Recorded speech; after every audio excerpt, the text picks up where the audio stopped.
Hola, muy buenas tardes. Mi nombre es Fernanda Álvarez y en este video quiero hacer un recorrido por todo lo que se vio en este semestre durante todo este curso.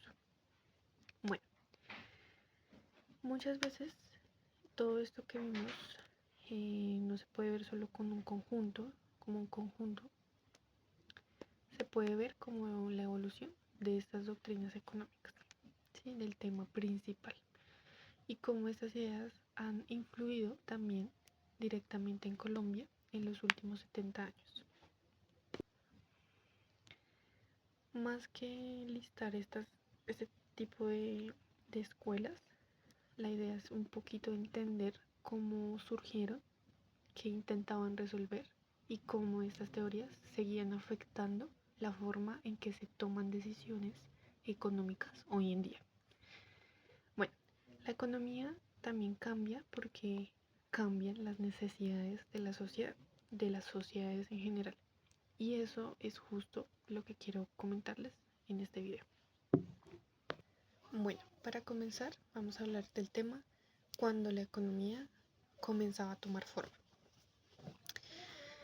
Iniciando este tema, vale la pena primero recordar que la economía no nació como una ciencia organizada, ¿ok? Los primeros enfoques eran más bien como intentos por responder preguntas muy básicas, ¿sí? Como por qué algunos países se enriquecieron y otros no. Ese tipo de preguntas. Bueno, los mercantilistas decían que la riqueza estaba en acumular metales y controlar comercio exterior. Por eso se promovían exportar más de lo que se importaba. ¿Sí me entiendo? Era un enfoque un poquito más ligado al poder de los estados en ese momento. Luego aparecieron los fisiócratas, quienes ellos hicieron un giro muy importante al decir que la riqueza no estaba siendo en el oro, sino en la tierra. Ahí, ese punto clave.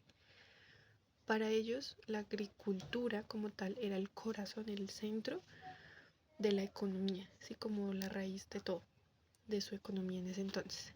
Ahí es donde empieza a hablarse de procesos productivos, algo que después sería muy clave para un futuro.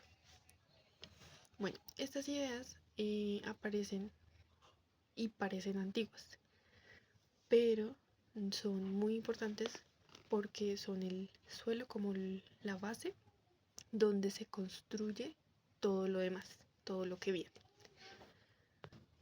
Punto número 3. La escuela clásica, en donde comienza la economía moderna, ¿sí? Como la que muchos conocemos. Esta empieza con Adam Smith.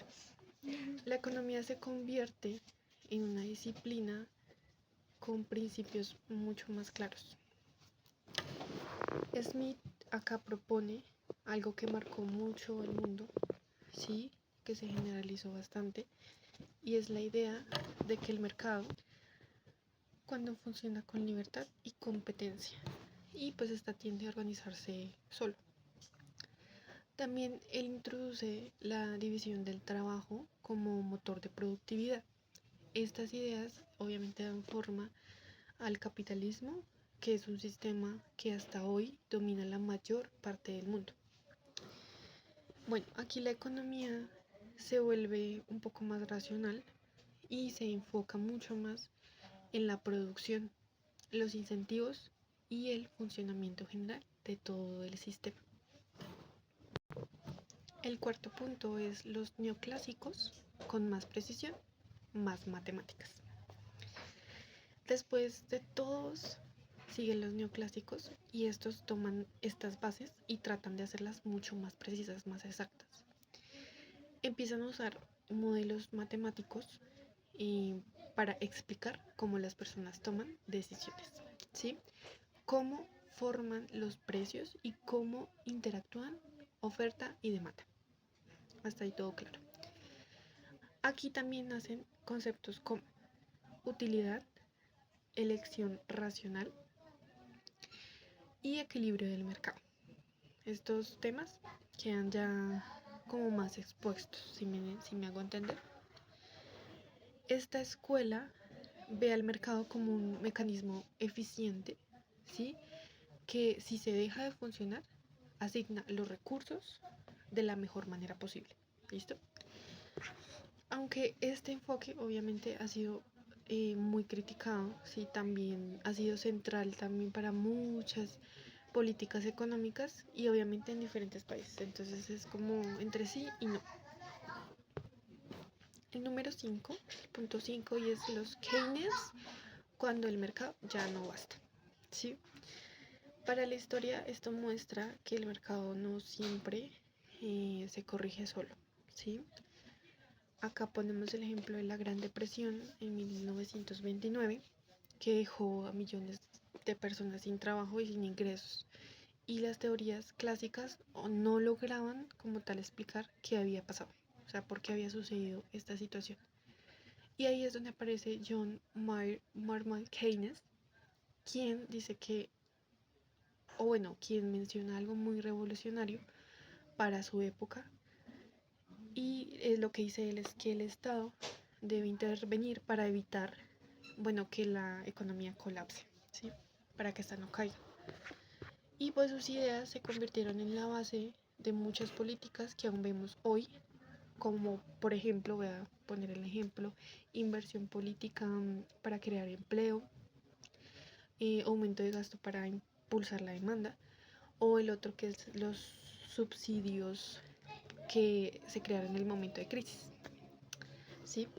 Acá el enfoque keynesiano cambió también la forma que los gobiernos, o bueno, la forma en que los gobiernos entendían su papel frente a la economía. Cambió muy radicalmente. El punto 6. Heterodoxias, y es cuando la economía empieza mucho a abrirse, a expandirse. Con el paso del tiempo surgen corrientes alternativas que cuestionan lo tradicional. ¿Sí? Estas heterodoxias dicen que la economía no puede ser de temas como el cuidado, o bueno, no pueden ignorar temas como el cuidado del rol de las mujeres, la sostenibilidad ambiental, la cooperación entre comunidades, los límites de crecimiento. Y había otras teorías también como la economía feminista, la economía ecológica y la bioeconomía, perdón. Y también esta es un poquito más como más larguita, más compleja, que es la economía de la escuela de los comunes, ¿sí me entienden? Donde Elinor Ostrom, ahí voy a mencionarlo, muestra que estas comunidades pueden gestionar recursos colectivamente, ¿sí? Sin necesidad de, de que sean privados, de que sean privatizados o entregarlos al Estado. Estas corrientes amplían mucho más la forma de ver la economía, ¿sí? Y conectan con la vida real de las personas, de la situación de las personas. Vamos por el punto 7 y es como la gran pregunta, ¿cómo todo esto se ve en Colombia? Bueno, ahora sí vamos a hablar exactamente cómo se ve esto en Colombia.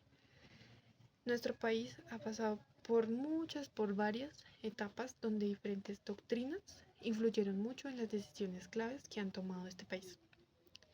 La primera es de los 50 a los 80, ¿sí? Un estado más presente, como para que se defina así.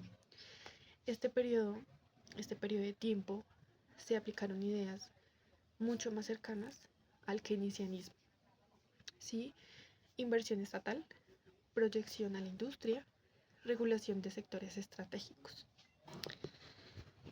Bueno, acá el Estado tenía un papel muy fuerte que dirigir y pues también asimismo tenían que dirigir el crecimiento económico que estaba sucediendo por esto que estaban implementando. El otro punto es de los 90 y la apertura económica. Aquí aparecen dos fuerzas que son las neoclásicas y las neoliberales. La primera es la reducción de aranceles, las privatizaciones, más competencia, claramente, y la entrada de productos extranjeros. Esto fue un cambio muy radical, muy grande, que modificó la estructura productiva del país. Bueno, más con el otro punto que es de los 2000 en adelante, ya hasta el presente. La que sería como para dar el contexto, mezcla de enfoques. ¿Hay cómo funciona esto? Durante la crisis de los 2000, o bueno, del 2008, de 2000 a 2008, o bueno, la pandemia también, volvieron políticas keynesianas, subsidios, programas sociales, inversiones públicas. Esas son como los 3 puntos claves de esta versión. Y bueno, también recientemente han surgido discusiones que vienen de las heterodoxias, como la sostenibilidad, economía solidaria y desarrollo sostenible, desarrollo territorial, asociatividad campesina y la bioeconomía. Entonces acá nos damos cuenta que Colombia ha terminado combinando varias doctrinas para adaptarse a todos los retos sociales que se han venido, económicos y ambientales. Sí, se han adaptado en todas estas ramas. Y ya llegando acá a la conclusión, para cerrar esto, quiero obviamente resaltar que la economía no es una sola manera de pensar, ¿sí? Cada doctrina aparece para responder a ciertos desafíos de su momento, que se esté pasando en su momento. Algunas se enfocan en los mercados, otras en el Estado y otras en la comunidad. Sí, cada doctrina tiene su parte específica. Y todas estas nos han dejado una huella en la forma en que Colombia ha tomado decisiones económicas. Bien, decisiones malas, decisiones buenas, pero han tomado decisiones económicas. Entender estas escuelas obviamente nos va a permitir a nosotros ver la economía no como una sola teoría, sino también como una herramienta para poder analizar nuestra propia historia, ¿sí? Para poder interpretar nuestro presente y pensar en un país más justo, sostenible y equilibrado, para poder pensar en un buen futuro. Bueno, muchas gracias. Espero que haya sido de su aprecio haber escuchado esta explicación. Fue un gusto haber estado en este curso y espero que les haya gustado. Muchas gracias.